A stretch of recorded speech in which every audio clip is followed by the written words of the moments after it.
now you don't have a choice. Like you just have to live with their prices. You have to live with how it goes. Yeah, I think with anything we'll adapt. Drew, I think, was in this group. You two youngins weren't. The original Facebook group, Drew, were you in that? The original Facebook group? Like when it was just for college kids. Yeah, we were one of the first 8 schools that released it too. Oh, wow. Name drop, college drop. But yeah. And Dink was not a fan. He said he thought it was stupid. I thought it was the stupidest invention ever. I created an account. Back then, I think you like poked people back then. Poking wasn't. Yeah, I mean, poking was around, but that was when it was called the Facebook. Yeah. I created an account. I spent like 30 minutes on it. I was like, this is the stupidest thing I've ever seen. Shut it down. It was like, I don't understand how that's going to make any money ever. So clearly, I have a real keen eye for investments in an early stage. You're just so good at social interaction in general that I'm surprised that it just didn't. You would think a guy like me would appreciate all social interactions being on a computer, though. Like, you would think that would be right in my wheelhouse. That is true. I'm actually surprised that you didn't jump on that. See, like, I was a big MySpace guy. Like, I custom coded my profile page. It was pretty extensive. Well, that's just sad.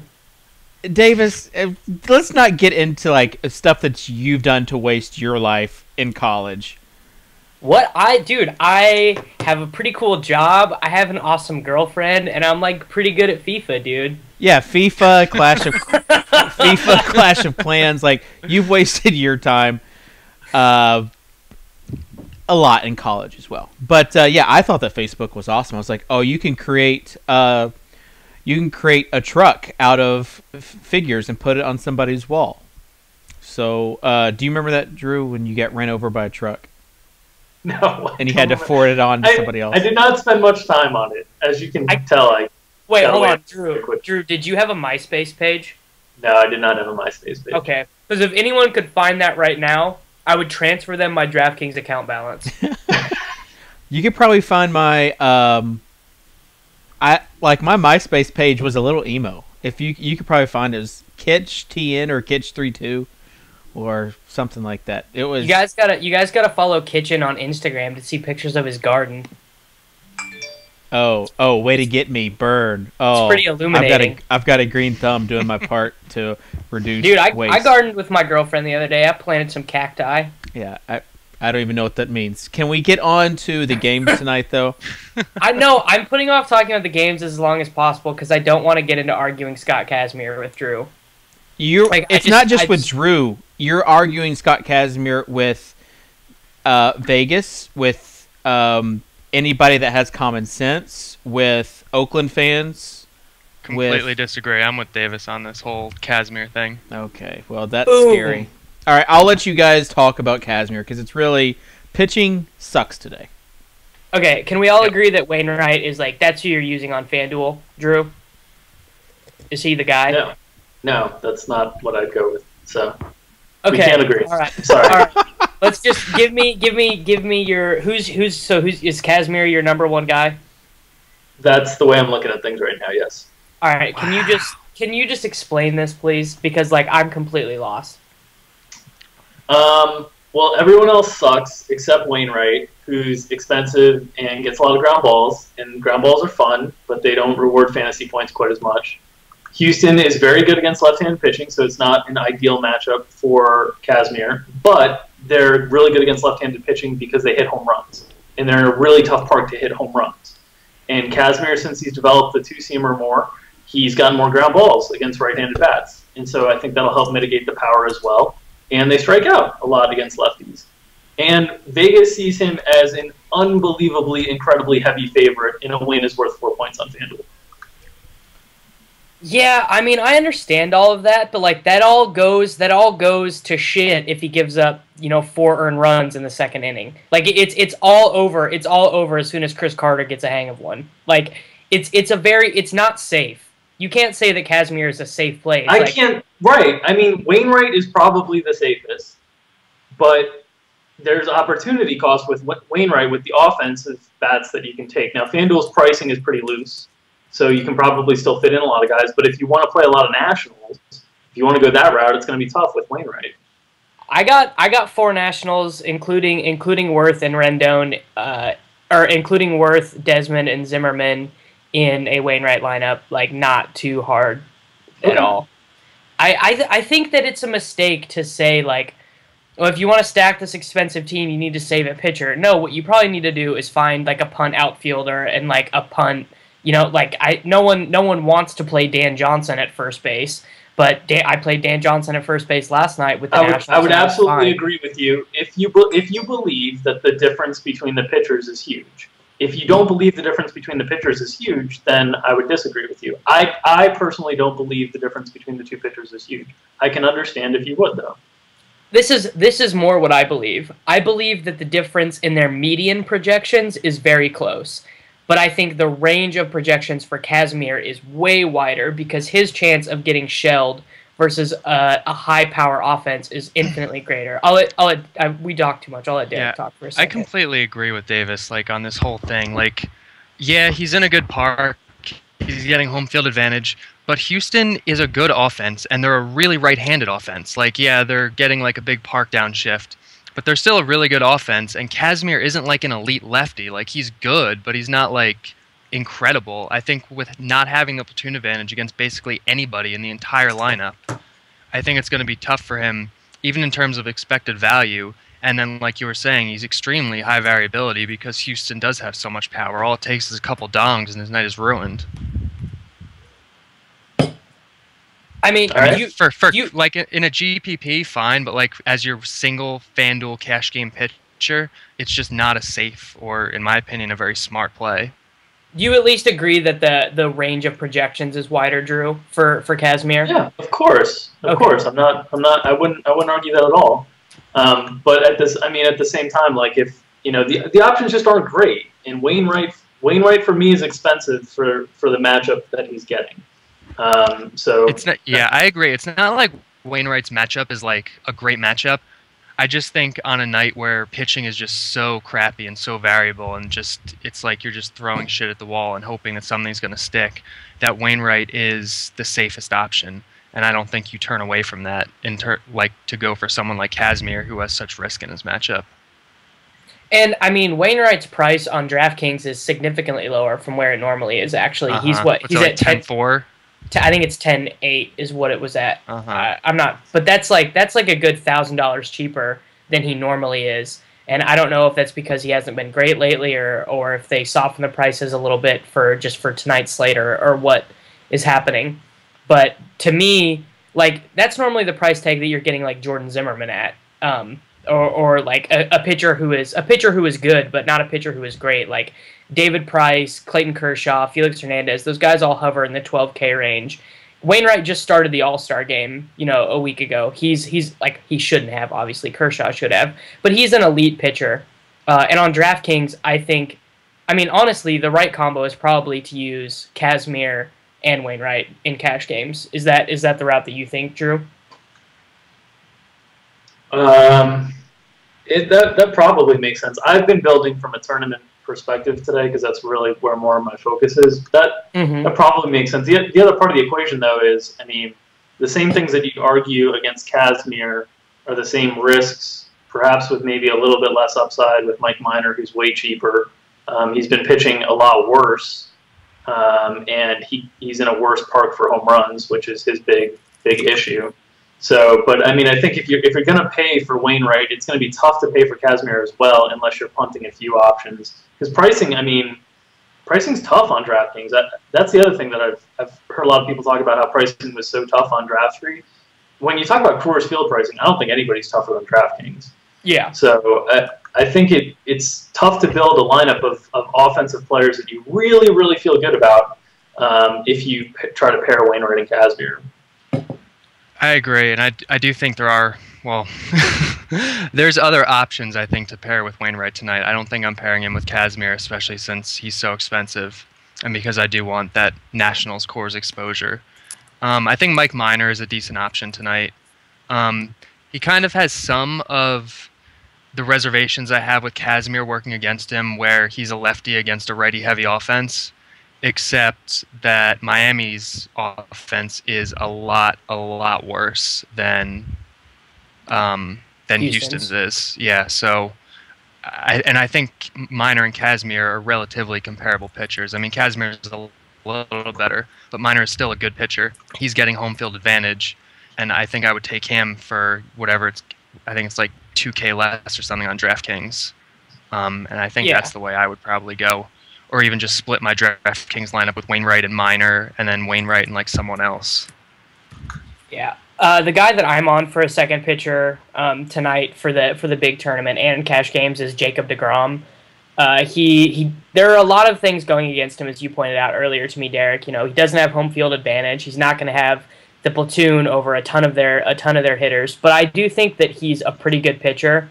And outside of Cano, like a lot of those left-handed bats are just kind of anemic. And I like his pitch mix and like what he's able to do, anyways. And I just feel like against the Mariners lineup, it's relatively safe, and with his K rate, he definitely has upside. I like his stuff for sure. Like, I like him as a pitcher. He kind of seemed to come out of nowhere this year. He wasn't on a lot of prospect lists, but he's a good pitcher. He throws 94 with some life. He's got a really good changeup with some tumbling action. He's got some sharp breaking balls. Like, he's got a full repertoire, and he's a good pitcher. The matchup tonight, though, I'm just not in love with. He's going into the American League where he's going to have to face a DH. It is a very left-handed lineup, even if a lot of the lefties aren't particularly threatening. But I don't hate him, but I do think there's better options, just because the matchup is less than ideal tonight, in my opinion. Do you like deGrom tonight, Drew, at all? Well, when you talk about using him as a second pitcher, and on DraftKings he's like 500 cheaper than Kazmir, that is a little bit confusing to me. Because if I view Kazmir, meaningfully higher in terms of success probabilities than I would deGrom. So that specific site, maybe there's other sites that he's a lot cheaper and I just haven't shopped around yet. He is on Drafty, I think, cheaper. Okay. So then that's all right. He doesn't bother me. I mean, he's had some big splits early in his career. They're small sample sizes, so I don't really want to put too much stock in him. But that does concern me going up against a lineup that's really, really left-handed. He did catch some breaks because I saw Bloomquist was in there instead of Brad Miller, which helps. But I mean, it's all risk when you're talking about the rest of the pitchers. So it's not a break for Napster, man. He's so mad at Willie Bloomquist right now. He is not at all a fan of Willie Bloomquist in the lineup over Brad Miller. He needed that positive energy for his lineups tonight. He definitely did. The double dong from Brad Miller last year. Yeah. I mean, I hate you right now, Drew, because you talked me into using Kazmir as my second starting pitcher on DraftKings, which is something I really didn't want to do. Thing. Like, if you don't like Kazmir, just take Mike Minor. He's cheaper. I think he has more risk than Kazmir personally, because his command has been off all season long. Well, he's not as good as Kazmir is a really good pitcher, right? Or is that wrong? Kazmir's, I think so. Derek doesn't seem to, but I think Kazmir is a really good pitcher, and I think Minor is a good pitcher. Like, I don't think the gap is so huge where you're going to take Kazmir for more money in a worse matchup. I hate nights like tonight where the best guy is in an okay spot, and then the guy who's below, it's just, I hate when pitching options are volatile. It just makes lineup construction really difficult to me. And I don't know. I just like when Clayton Kershaw pitches. It just makes everything so simple. I hate when Clayton Kershaw pitches because either everybody is on him and then it's just about hitters and you lose your edge, or the other night only 50% of the world is on him and your hitters end up and he ends up not being that good. So it's just Kershaw nights are frustrating anymore. That was the first time since May he'd given up more than one earned run in a game. Don't be so results oriented, Derek. Oh boy, it's come to this. Davis is chastising me. Yep, this is what playing daily fantasy has done to you. It's made you say bad words about Clayton Kershaw. Oh boy. Are there any other tournament options you wanted to mention, Drew, as far as starting pitchers? I mean, is there anyone you think who could have a decent chance of success tonight that we haven't talked about? Well, I mean, yeah, for tournament options, there's some guys that the floor is yours, dude. Go for it. Pretty underpriced. I mean, so there's the bucket of guys who strike out guys and walk guys, That's the Danny Salazar, Jimmy Nelson bucket. That is high risk, high reward in terms because they do strike out guys, they do miss bats, but they also have shaky command. Jimmy Nelson has improved his command a lot this year, though. Like reports from scouts have said that his command is definitely a lot better than it has been. So He's been timid in his 2 major league starts, the strike zone, but it shows in the minor league numbers. He's improved it dramatically. He doesn't catch the break I was hoping he was going to catch with Jay Bruce out again. Because Bruce back in that lineup goes out though. Yeah, so that helps some. But I mean, I don't know. I would much rather have Mesoraco in than Bruce in. For sure. But it's not like it's a great Cincinnati lineup like at all. There's still a lot of weak pieces in there. Yeah, so I think he's he's in a bucket. It's not a great park, but again, it's a watered down Cincinnati lineup. I was really hoping that we weren't going to get the wind blowing out of Wrigley because this Padres lineup is so bad. Especially with Headley gone now. Yeah, with Headley gone. I mean, it's really, really terrible. And as you guys may have known, since I've been tweeting about him, Kyle Hendricks, Dartmouth grad, is one of my pet prospects with the Cubs. He is not a frontline starter by any means. He doesn't have really great stuff, but he has really good command, and he gets a lot of ground balls. He's very, very cheap around the industry, so I don't mind taking a shot with him. I could see Erasmo throwing well, but he's always a huge risk. The Mets lineup doesn't have a ton of power, which is what really screws up Erasmo because his fastball is so straight. But it's a good park, and he's got home field advantage, so he's in that bucket as well. Yeah, I think you can throw. Danny Salazar into that bucket. I mean, reports were that his velocity has been up his past couple starts, which is good because that was like part of his reason earlier in the year that he was so weird and so bad was that his mechanics were off. His velocity was like a side effect of that. So if his velocity is up, maybe he's fixed his mechanics a little bit, and maybe he's going to be the kind of pitcher that we all thought he was going to be. Danny Salazar. Obviously, there's tons of risk there, but. Yeah, Danny Salazar could win someone this tournament tonight. Like he could absolutely strike out like 12 dudes in 6 innings. Like that's completely in the realm of like. Also, he could give up like 4 home runs in 3 innings. Like that could also happen. But given his price and his skill set, like I could totally see that happening. There's probably more variability in his projection tonight than there is in anybody's. Like he could do anything and it wouldn't be surprising. Yeah, this Nationals lineup is just an atrocity. It's just like, Bryce Harper's existence is frustrating right now. The fact that he gets to bat 6th tonight. Like, Ian Desmond went 5 for 5 last night and donged, and he gets rewarded by dropping down a spot in the order. Yeah, Ramos batting 8th is rough. Yeah. That's probably a good... Adam LaRoche... Yeah, he should sit. Well, LaRoche continuing to bat cleanup against lefties just boggles my mind. Yeah, that's a good transition to hitters. Are the Nationals still the #1 stack for you tonight, Drew? Yeah, I mean it's a costly one, so you've got to be creative with it. But I mean it's also one of those things that like I think tonight I would be surprised if one flat out stack won any tournament tonight. I think you're going to have to do combinations because it's just going to be such a high scoring environment overall. There's so many weak pitchers going that it's hard to imagine that one team outscores all the other teams by so many runs that it beats combinations of stacks. Like someone does the Red Sox from last night? Yeah, like that's the type of night that a one-team stack wins. But, I don't think there's going to be a team that scores 14 and then the next highest, I don't know, what was last night, like 6? I think the Nationals were the second highest last night. So I don't think there's going to be a night like that. So I think you're going to have to do combinations. I do think the Nationals are the favored building block in terms of expected performance. But when you price adjust, there's probably some other combos that are a little bit easier to build lineups around. Who's the second team you're looking at for hitters, Derek?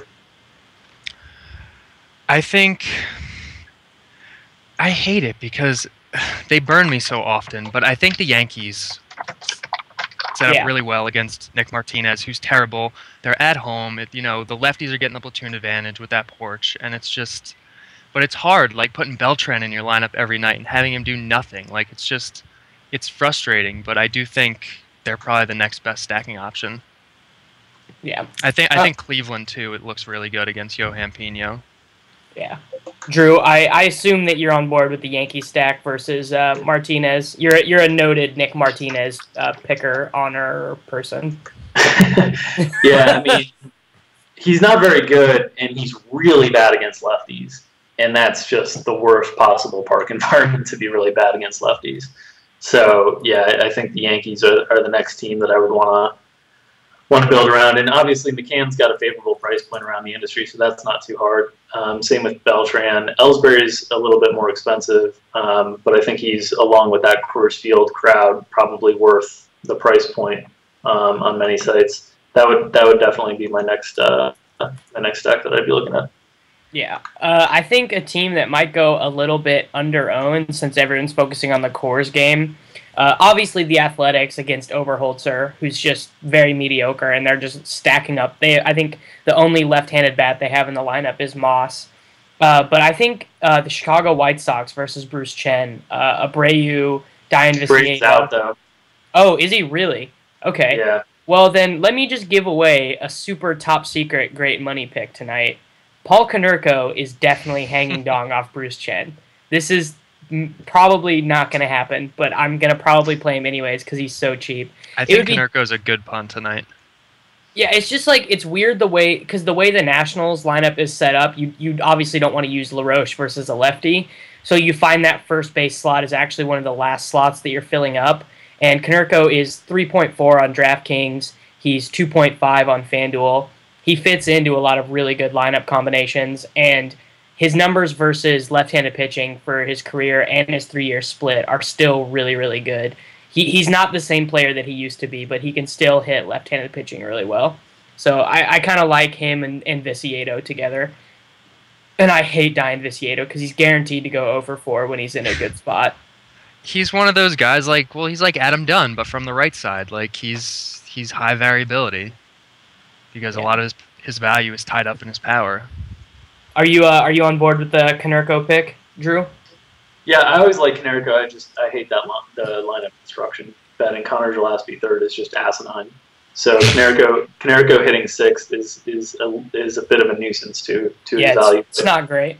Yeah, I do. Third is absurd. Yeah, he's horrific against left-handed pitching. All right, well let's move on to catchers. Let's give some people some alternatives to Wilson Ramos because batting 8th, even in Coors, still kind of sucks. And I mean, it's just really hard to on DraftKings he's 4.2, on Draft Day he's almost 9,000. FanDuel the price is obviously more reasonable, but let's give some people some alternatives to Ramos at catcher, Drew. I mean, I like McCann even more than Ramos based on price on most places. I do too. So I would start with McCann, and on a lot of sites you're limited with the number of hitters from a team that you can have, and I'm not sure I want to waste one of my spots if I'm going to try to get 4 Nationals on an 8th place hitter. So I would rate McCann considerably above Ramos, but those two are heads and tails above the next group for me. Then it gets into Derek Norris. I don't like taking generally Dioner Navarro against right-handed pitching. I prefer him against left-handed pitching, but he's hitting cleanup in a great park, and PV's been just awful. His velocity's down, and he's given up lots of hard-hit contact. So I think Navarro is very, very cheap around the industry. I think he's in a good spot as well. I agree with the top half of Drew's assessment where McCann and Ramos are your top 2 guys, and the whole thing about McCann over Ramos, especially on FanDuel where you can only take 4 Nats. I think that's the way to go. But I think below them, I have a couple guys who don't have the platoon advantage tonight, but who are getting big park boosts, and that's Sal Perez against Scott Carroll, who's terrible in U.S. Cellular, and Buster Posey against Roberto Hernandez in Citizens Bank, and Roberto Hernandez is terrible. So even though they don't have the platoon, I think going up against bad pitchers in general in great parks puts them in that next tier for me. Yeah, I wouldn't disagree with that. I was just trying to find another option that was cheaper than the McCann-Ramos area, and those guys generally aren't. But those guys are in great spots. I think they're really compelling tournament plays because of that. Because everybody's going to opt towards the pricing of Ramos or McCann, and you can take somebody that's priced right around them. I always think that's a really interesting way to play tournaments. figure out whoever the most highly owned guy you think is going to be, and take the second best play at that position that's priced similarly. Because that guy is going to be under-owned simply because he's the second best play and he's priced similarly. If he's priced well down, he might still be owned well because people need to put lineups together and they might take that price discount. But if he's priced right at or a little bit ahead, they're usually under-owned. Yeah, I like that. I think a quick note that is probably high value and hasn't been mentioned on many sites is Grandal versus Hendricks with the wind blowing out. Because he's basically another. Actually, I don't know. I kind of think that is he sort of a 3 outcome hitter, strikeout, walk, home run. He's been that way, but he's a better hitter than that, and he's made an adjustment to his stance that he's had a lot of success with in the last month. Fangraphs actually had a bit on this today that was capturing some other stuff that some San Diego blogs have had. He's a guy that I've owned in NFBC all year. Mike and I just kind of waiting it out because we believe in his skills a lot. But yeah, I think he's in a good spot with a big park shift, wind blown out. The only thing is Hendricks doesn't give up a lot of fly balls. But yeah, all in all, the price point's going to be favorable in Grandal. Yeah, and I think that I'm not going to play the 200, but I might throw a couple lineups in the 20, and I think that I'll probably use him on at least one of those teams just because I think that he's in a hashtag pretty good spot. And I mean, the thing with guys who have such excellent command is that they kind of have to live in the zone in order to get outs. And you know, if Hendricks is living in the zone too much against a hitter like Grandal, he can obviously suffer. So I think I'll probably use him on a team. We can move on though. So Danny Espinosa is not in the lineup, which makes second base more difficult for me on several sites, honestly, because I was kind of hoping on the salary relief from him. So I think that a lot of people are probably using Rendon. Do you think that he's worth paying up for almost everywhere, Derek? In the early lineups that I put together, he was coming out as my second baseman. I think Rendon's definitely your top guy where he's eligible at second, and I think he's the guy that you try to get in there if you can. I do think there are other options. I think Jason Kipnis, I think, is in a really good spot today against Johan Pino. The problem is that he came out today and said that his oblique thing is still bothering him, so that's a cause for concern. But I do like the way he's positioned. And he's been stealing lately, which is nice. That is, yeah. I think a really good cheap play tonight is Joe Panic. I know you and Kitchen have had him in your lineups several times over the past few days. DraftKings for the win. Yeah, dude. On DraftKings, where he's so cheap. He's a great guy to punt with tonight because he is getting such a big park boost against such a bad pitcher, and he's got the platoon advantage. He's batting second. This is the part where Drew gets to talk about Arizmendi Alcantara. I like Alcantara, but I don't know. His price point has kind of risen on most of the sites. So on FanDuel, I think if I remember, he's more expensive than Pedroia. I'm probably not going to play him over Pedroia. So I don't know. I mean, if you're going to go Cubs, I think it's more Cubs stack or kind of avoid the Cubs. The price points are leaning towards me saying they're more tournament plays. Ruggiano, though. Yeah, Ruggiano's great against left-handed pitching. He's in a really good spot. It's just the price points you gotta sift through and find them. I was hoping they'd be cheaper than they are. But yeah, Ruggiano pretty far down in the lineup tonight, I think. Oh no, fifth. Never mind. I thought he was sixth. Okay, yeah, fifth is fine still. The second baseman that I'm probably using on FanDuel, because again I'm using Wainwright instead of Kazmir, is I'm probably going to use Gordon Beckham in US Cellular versus Bruce Chen for the minimum. Gordon Beckham is, I mean, he's honestly worse than a 3 outcome hitter because the third outcome, the home run, doesn't happen very often at all. It's really mostly just strikeouts and ground outs to short is really mostly what it is. But so he's Davis's play. Yeah, I mean, I think Bruce Chen is really bad. I think that honestly his 3-year splits aren't as bad as they could be because he's worked as a reliever for some of that, so they're naturally inflated by being a reliever. And I know that Abreu's not in the lineup tonight, but I do think they get to him, and I'm not hoping for anything more than either a home run or a couple cheap FanDuel points. And I think he can achieve that. And you if you're using Wainwright and putting Jason Worth in your lineup, you're gonna have to go like extremely cheap at several positions in order to make that work. And I don't think Beckham is the worst option if you're doing that. Like, he's a better option batting 7th than Joe Panic is. I disagree. And we kind of had this talk last night, and I think it was about Espinoza batting 8th, and you wound up being like right last night about it. But I still... Well, I didn't use him because you talked me off of him. Damn it, Derek. Oops. It was still the right call, though. Like, on a night like last night and a night like tonight, where there's so many valid hitting options, like picking a guy who doesn't have really good skills, like maybe a Wilson Ramos, or at a scarce position like Ramos is, taking a guy who's batting in the bottom third of the order, like, I just can't see doing it, because you just lose so much expected value from that kind of thing. Like, if he loses an extra at bat, like, it's just, he's not as good as anyone who's batting in the top third. Is Cardi right, Drew? In general, yeah, I think it depends on. It obviously depends on the hitters that you're considering as well. But in general, yeah. I would agree with that.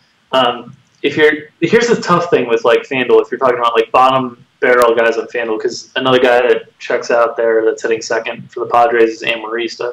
He's 2,200, and I'd probably take Amarista before Beckham, even though I don't think he's a very good hitter. But if you're going to go that far down anyway, I'd really try to find 600 to get up to Pedroia, because Pedroia at 2,800 is just so cheap for his skill set against left-handed pitching in that park that I'd want to find a way to get Pedroia as opposed to fully punting. Like, usually on FanDuel you can find some switches that can get you $500-600, and it's a little bit of a downgrade. And the downgrade from Pedroia, say, to one of these punt plays, to me is really, really big. Yeah, I mean, that's definitely true. It's just like lineup construction, honestly, is hard tonight if you're trying to include Worth. On FanDuel. On DraftKings, where you can like move Zimmerman around, you can move Rendon around, it's a little bit different. But on FanDuel, like, you're just sort of locked.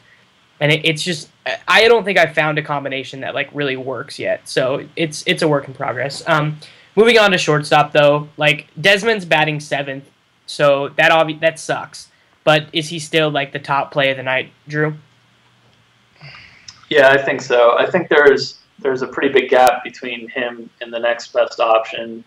So yeah, I would say even hitting 7th, he's the guy that I target. After him, for me, it's probably Starlin Castro. Yeah, I agree with Drew entirely. Desmond's heads and tails above everyone else. Castro's your next guy, especially with that wind blowing out. Yeah, looks like I might end up fading Jason Worth, which kind of sucks, but.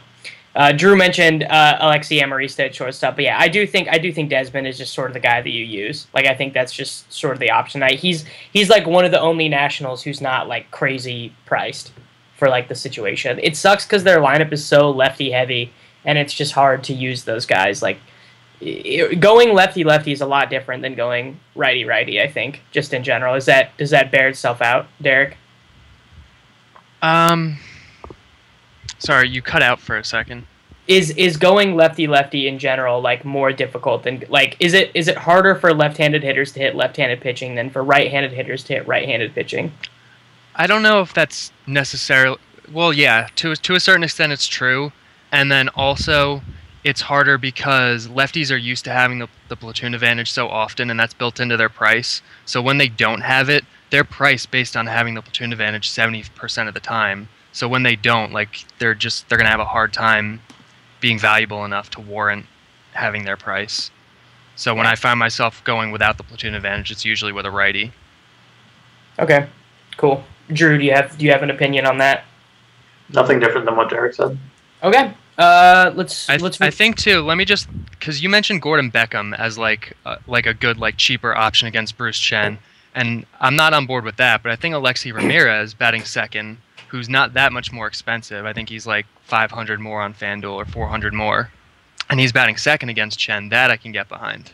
Man, I'm scraping for every dollar on FanDuel tonight. The other second baseman, and on FanDuel, again, I probably wouldn't go this route because Pedroia is right there. But on other sites, Brian Roberts, and I think he's hitting 6th tonight.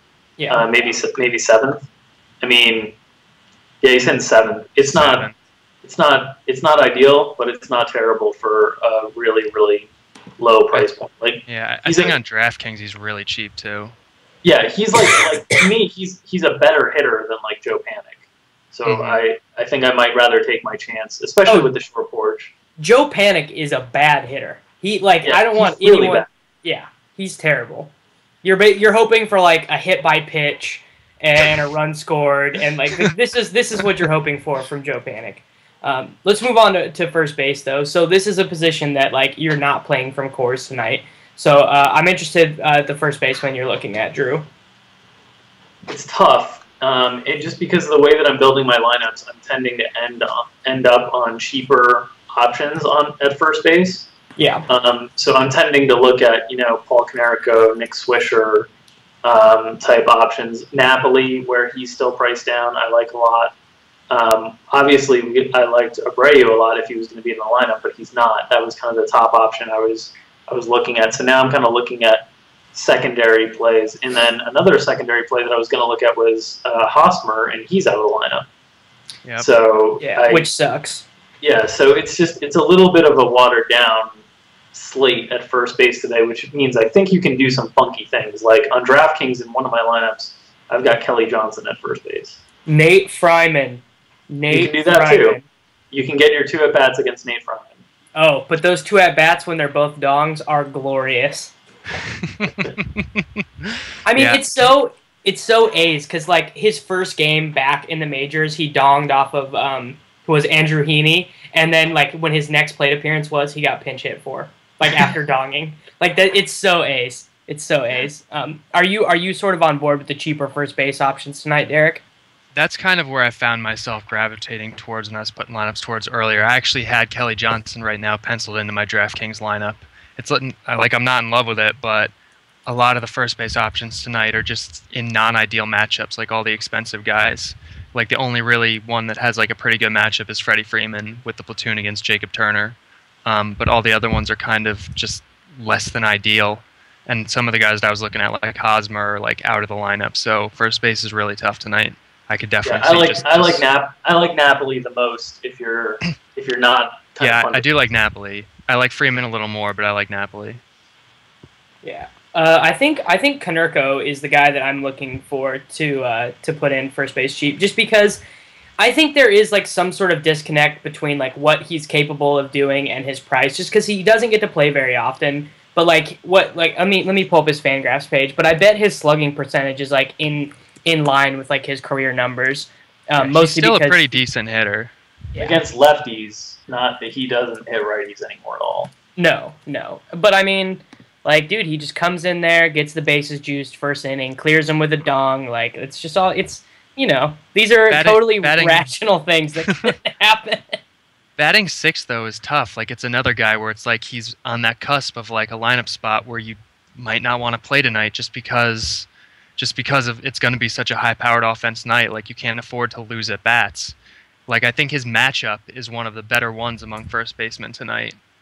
But batting 6th, I think, kind of takes a hit to his value, so it's tough. I can definitely see punting with him just because there aren't a whole lot of more obvious options.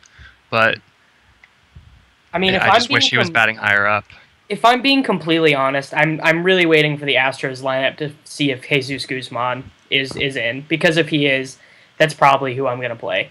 He's the min salary on draft. Yeah, Drew is just rolling his eyes. He's I'm just I just missed that he got scratched on Sunday, and it didn't end up costing me any money, but so did I. It's frustrating. I was actually rolling my eyes because I was just thinking about another first base option that we didn't touch on, because he's not really a first baseman on most sites, but he is on FanDuel, and that's Carlos Santana, which I know Derek loves. Oh. Yeah, Derek loves that he has first base eligibility on FanDuel. On a night like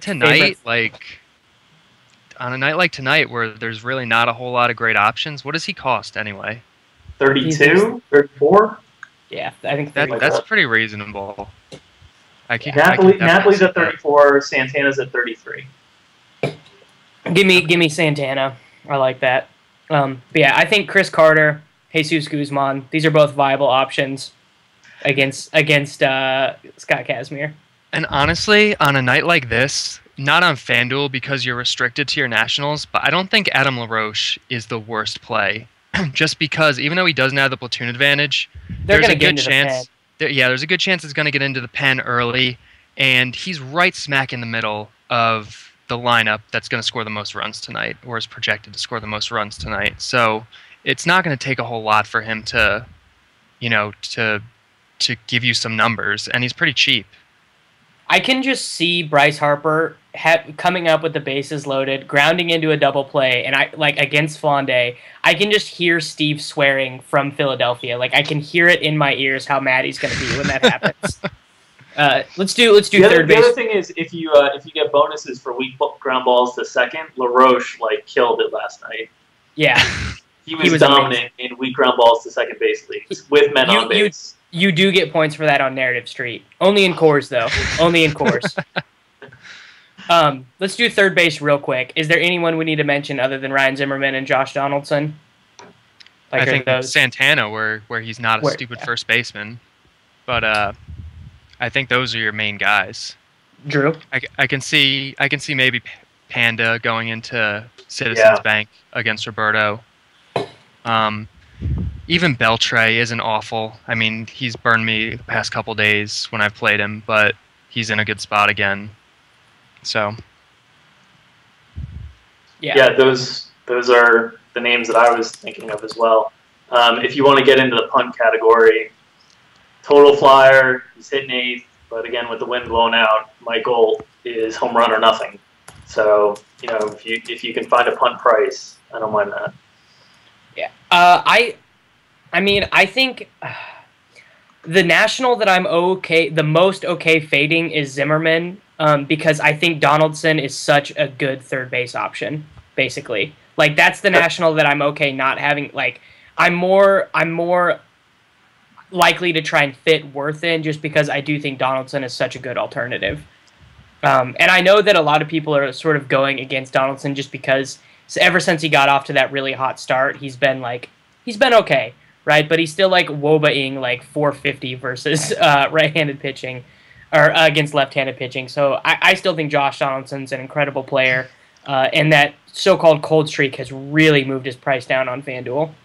Yeah, I think Zimmerman is far enough ahead of him, even before you take into consideration the cold streak, that I think Zimmerman's going to be my guy. But I do think Donaldson is a great alternative play. Yeah, just looking for it as an opportunity cost thing. If you're really trying to get 4 nationals and you go Rendon, say you take Kazmir as your starting pitcher and you have Rendon and you have Zimmerman and you have Ramos and you have Worth, and if you want to play Desmond instead, I'm more okay because the shortstops suck. Desmond is almost an auto play just because the other shortstops suck, but Donaldson is a great play at third. Let's do outfield real quick though. The other guy we mentioned earlier talking first base, but he's third base eligible on a lot of sites, is Kelly Johnson. Yes. Oh yeah. For sure. Okay, let's do outfield. So Worth is obviously the number one guy. Yep. I really like Alex Gordon tonight on FanDuel for 2.8 versus Scott Carroll. I think that's a great price. Yeah. Yeah. Give me that money, Alex Gordon. Yep. Yeah, it looks like Gordon's a top 10 outfielder in my model tonight. So for that price, I can definitely see that, especially as a GPP guy where you're fading cores. An off the board play if you want to win some money tonight. Oswaldo Arcia, who he only has 2 outcomes. He has home runs or strikeouts. There's no walking there. He has a sub 300 OBP, but against Danny Salazar, who is prone to giving up the dongage, I think Arcia is an excellent tournament play, and he's super cheap on FanDuel, and he's 3.5 on DraftKings. I was wondering if he sort of made it onto your preliminary list, Drew. The thing with Salazar that's been interesting throughout his major league and minor league career is his home run rates are way higher against right-handed bats than against left-handed bats, and it's probably because I don't even really know why it is. But that's been the case early on. So I'm actually kind of intrigued on Josh Willingham more than I am Oswaldo Arcia. Could just be some sample size noise though. reverse splits almost always are. Like, unless there's like a real reason for it, you kind of have to treat it like it's just noise. Nothing has ever happened on the field. Almost always doesn't mean always. Would be Yeah, my but probabilistically speaking, I mean, unless you have a reason for it, you play the probability where it's like 95% chance that it's noise. Oh, God, I hate you guys so much. You guys are both just the worst. Give me some other outfielders that you like, Derek. Okay, I like...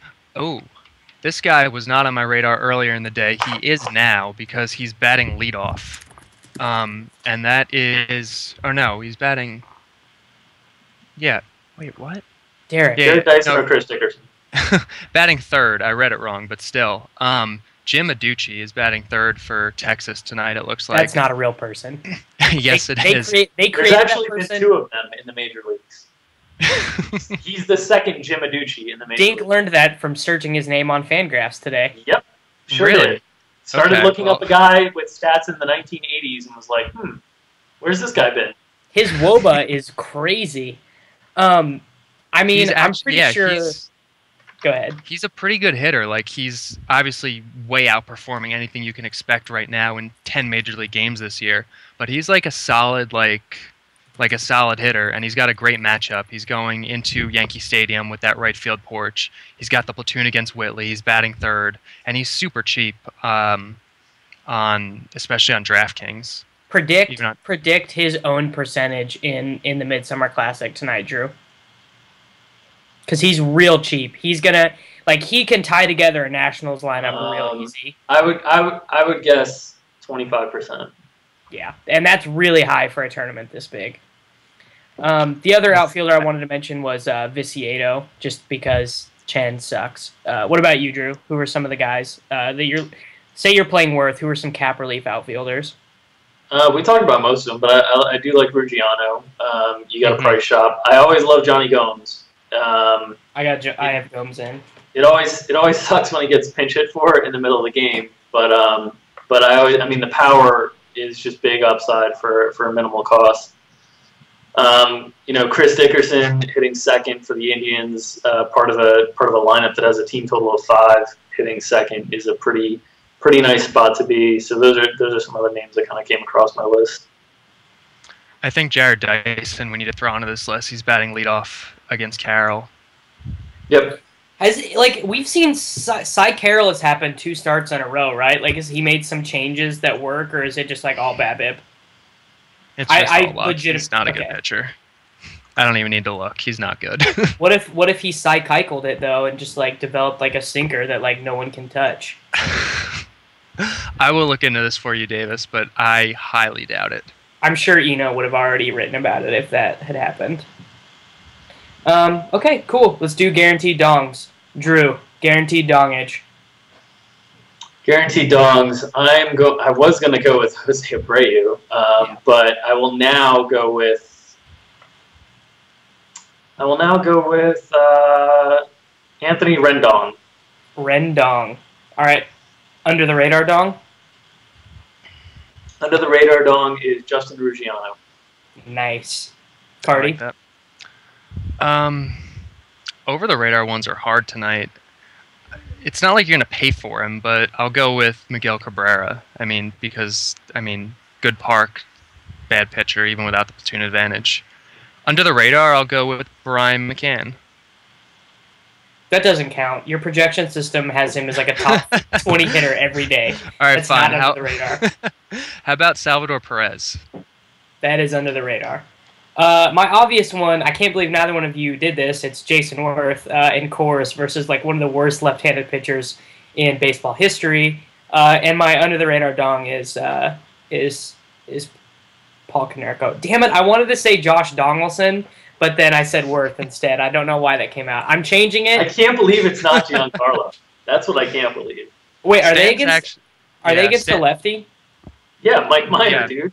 Oh, how did I miss? I gotta go change my lineups. He's at the top of my home run list, actually. No, but I gotta go. I kind of just put blinders on because I think I'm playing Minor. I gotta start over. Everything I've done up until this point is based on faulty information. Jason Worth can go home. Jason Worth has no spot in my lineups when Giancarlo is versus a lefty. I've made a terrible mistake, and that was waiting to realize that Giancarlo's versus a lefty until an hour before lineups lock.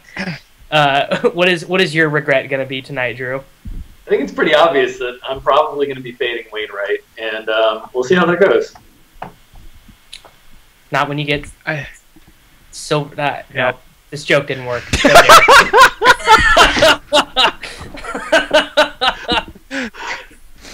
Not when he is a stupid head.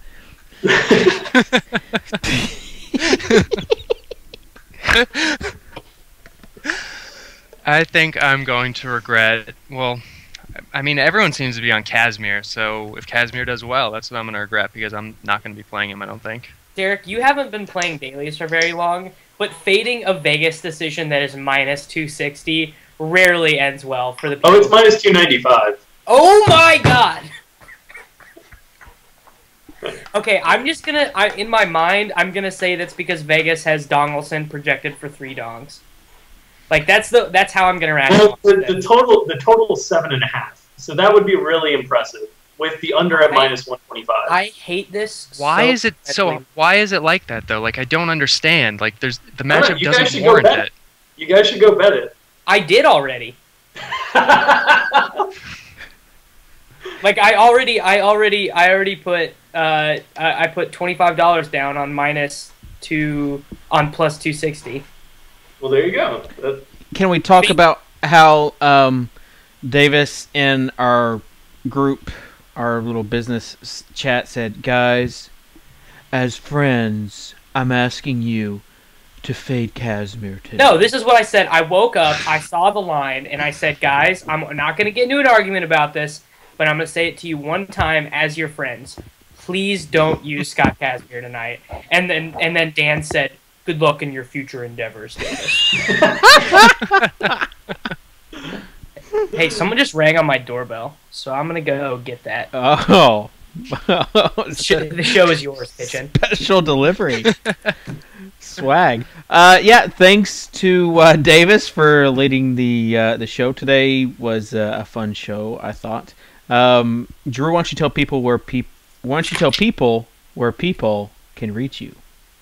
All of the people can reach the People's Writing and the People's Champ, Mike Leone, over at the Daily Fantasy Rundown on Roto Experts. You just go over there, click on the Daily tab, and the Daily Fantasy Rundown takes us to our home site. We just recently reduced prices after the All-Star break for the rest of the season-long packages, and we've also got deposit bonus specials with Fantasy Elite going on as well right now, where you can get free access to our content just by depositing on Fantasy Elite. You give me a deposit bonus. Deposit boner. Davis, gross. Be professional. All right, well, that will do it for the Daily Fantasy MLB show, sponsored by Fantasy Elite. We'll be getting some drafts on there tomorrow. Today's draft, you got Cardi versus Davis, and looks like Davis took Waino. I also have Jose Abreu, so I'm going to have to make some changes. Yeah, so you'll have to make some changes there. But that's the Washington-Colorado split is always any Coors game is always an interesting split when it comes to the Elite game. So that will do it for the show. Tomorrow we have Mr. Tuttle 05 and Cardi on the show. Davis has to go. He has an appointment to get his car checked out, so he won't be. No, I'm moving. It was a joke because that's the excuse that Leone always gets. He has a. Oh. Yeah, but thanks, Davis. I don't have a home to live in for a week. I don't know where I'm taking all of my things. We can talk about that. Well, we can talk about that without you tomorrow because I don't understand how you still don't know what you're going to be doing for the next week. But yeah, I'm the idiot for being on MySpace It'll work in out. college. So yeah, that will do it. If you're playing in the DraftKings Midsummer Classic, $100,000 to first. Good luck tonight to you. And if you missed it on Twitter or on the site, we have our newest tool out for the add-on users, and that is Nappy. It is an optimizer that lets you massage it. So we like to massage the optimizer. You have to pick your own pitcher, was a big part of lineup process, but everything else, it helps you exclude and lock players in. So if you missed it and you want to purchase that, you can find the links on our homepage at Fantasy Insider. So that'll do it. Thanks for joining us. Tomorrow, 5 Eastern. See you then. Okay, gotta go get Giancarlo in a bunch of lineups. How did